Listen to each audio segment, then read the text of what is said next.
I've got no experience in this industry. I do economics at uni, but I'd love to shoot a movie or sitcom or just work in the video production industry. What should I do? A lot to unpack here. I mean, if you want to work in video production and you want to work in the film industry, the route isn't all that complicated, right?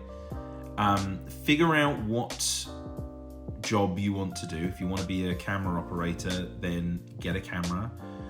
It doesn't need to be an expensive one. It doesn't have to be high quality. You just need to start shooting and start proving that you can see nice shots to get work. There is a thing about the industry that that at the early stages it is a meritocracy, right? If you can make something look good and you're available to work, then you can get work. If you are talking about operating at a higher level in the industry, there are essentially two routes there. The first route is that you do what I said first and you just grind.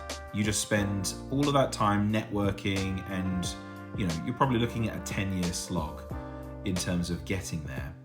There is a bypass route, which is for very creative and very talented people, which is that if you, for no money, make something that is really worth watching, then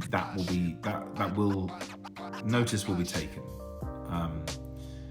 I would say though that unless you can't imagine a world where you're not making film, I would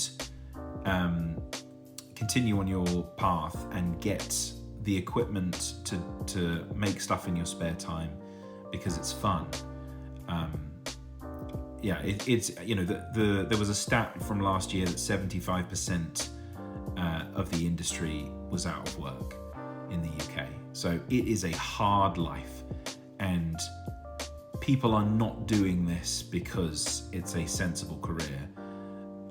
They're doing it because there is a passion there that can't be quenched by doing anything else. The other option that you have is by being incredibly rich, or your parents being incredibly rich, and they just pay for stuff. That is also a known route into the industry.